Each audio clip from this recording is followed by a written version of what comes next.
placed these, so I'm gonna move them, change this into 3 sections.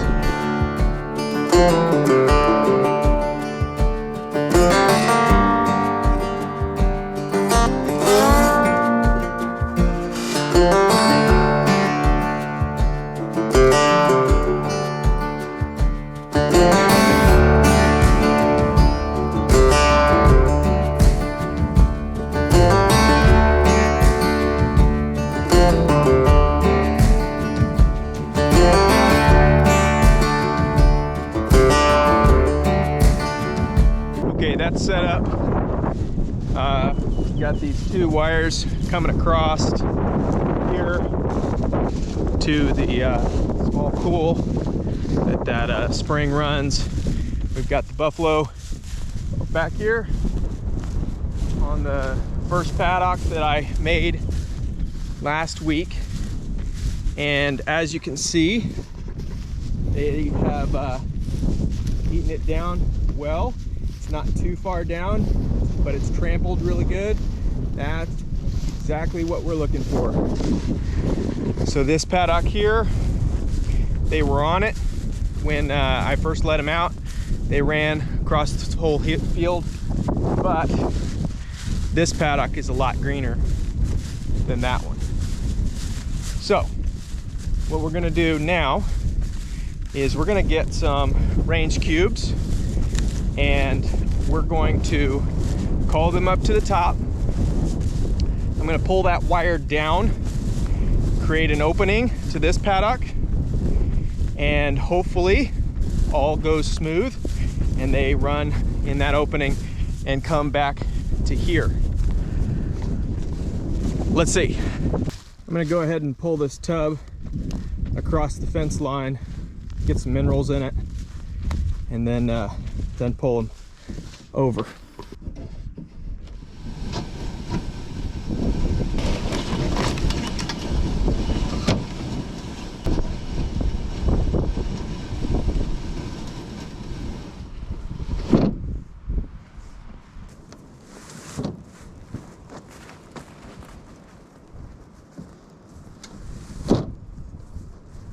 I'll tell you what, that's one thing that's really nice about these plastic tubs, is you can pull them all over wherever you need by hand. But if you have ornery bison, like my friend over at Cross Timbers Bison, Dusty Baker, his animals like to tip these over.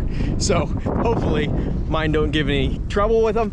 We'll see. If they do, we'll change tubs out.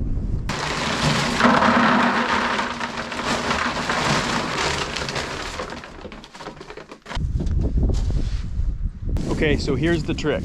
First time moving them from one single hot wire over to the next paddock.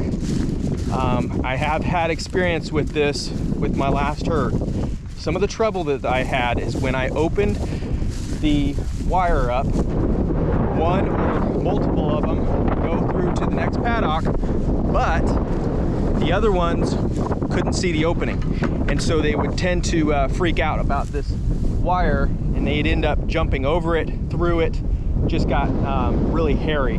So what we're gonna try to do with these guys to try to train them to be able to come around to the opening that I make is I've got some range cubes here, and we're going to call them up to the top of this paddock, try to get the most of the herd up here, get the opening up, get them to all kind of move in one unison, and I think that, let's try it, we'll see what happens. This fence is off. Have moved bison before with these fences on. It's just kind of a pain, get zapped, and when you were least expecting it. So I've got this off. There's a little bit of a drawback because if they touch it and it's off, it will create a bad habit and they might try to push it next time. But I think for this time, we're gonna have it off for this move. Let's see what happens here.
So that worked out pretty well.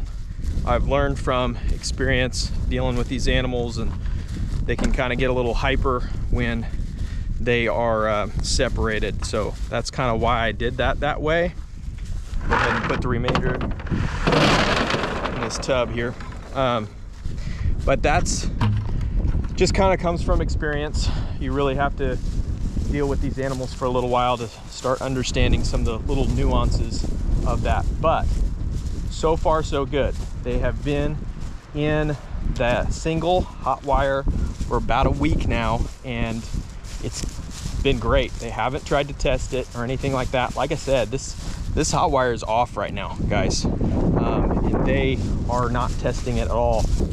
I'll take you over here to this area where they have been for the last week, and I'll show you the difference of what it looks like from a week's worth of just grazing and laying around on it, spreading manure on it, and then what we have right here.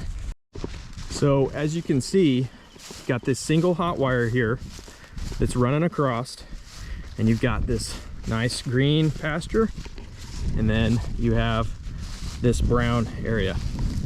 So typically this here would be a lot longer, but since we had them out already, that's going to be what this looks like. But this is just from a week's worth of trampling, and this is actually, as brown and ugly as it looks, that's actually really good for the soil. You want these animals to hit this ground hard, and the harder you can get it on there, basically you want more pounds per square foot as possible, to a certain extent. I've got this set up to 3 different pastures right now. So you have this one here, we've got this middle, and then we have the one over here, and they're kind of set up into reverse pizza shapes is the way it kind of is. And the reason for that is I'm trying to get all 3 paddocks down to that water source that we dug a few weeks ago. So you might ask, you know, why don't we separate this up into, you know, 20 or 30 or 50 paddocks? The biggest reason is logistics, honestly. It all comes down to your water source. So if you have a water source for 20 or 30 paddocks, awesome, that's really good for you. You can move them every day. It will, the hooves will push into the soil. They'll almost till it. They put oxygen in the soil. The manure gets spread more evenly, and they eat the ground a lot more evenly. They eat the grass a lot more evenly also, which is really good. But for me right now, I have this water source that comes across the back end of this pasture, and then I have this pool, and then up top I have that trough, but the trough is coming off the house, so I don't really want them drinking off the trough. That's just an emergency water source for this in case this dries up. So it really comes down to logistics as far as this pasture with me right now. I got to get it all down to that water source. The other thing that you want to think about with bison is when they get confined, they feel stressed, they want to push back, they want to jump. When I first started doing rotational grazing, there's what's called mob grazing, and that's where you get really, you know, you're moving them once a day. You just got these really small areas, a lot of animals. They go in, they hit the ground hard, they eat it all down to, you know, somewhere around 6 inches, and then you move them the next day. It's really easy to do. It's really easy to set up, but I didn't take into consideration these animals get stressed out when they're in small areas. Also, the shape of the paddock has to do with it too. So like these paddocks here, how they're coming down into a pie shape, well, if you come down into too much of a pie shape, the animals like to go to water all at once, right? Well, you get too many animals down in that pie shape, and they have pecking orders. The older ones want to pick up on the younger ones, or however it is. they'll turn around and try to push the other one. Well, there's nowhere to go other than across the fence. So you want to think about things like that also. But I've got that separated out a little bit farther apart, taking that into consideration. So hopefully we will be okay on this. So right now we have this set up into 3 separate pastures or paddocks. And that's not ideal by any means, but what it will allow me to do is, so like they were on this here for a week, now they'll be over here for a week, and then they'll be over there for a week. So they're not going to see this pasture again for 2 weeks. So this pasture gets a 2-week rest. Just like mowing your lawn, if you mow the same area shorter and shorter, they'll eventually die out. But if you give it a rest, a week or 2, it will tend to come back a lot better. So that is the idea behind this. It is always so windy out here. You get trash that blows across the field from who knows where. So you gotta kind of keep up on that, make sure that animals aren't getting into the trash and eating it. So this is the field where they came from. And as you can see, brown, green. That's what we're looking for. This will actually be really green in about 2 weeks. So that is our goal. Thank you guys for joining us. I appreciate you watching. Every click you make and every subscriber really helps us just get this word out about these animals and how cool they are. Remember to like this video, hit the subscribe button, and we will see you next time.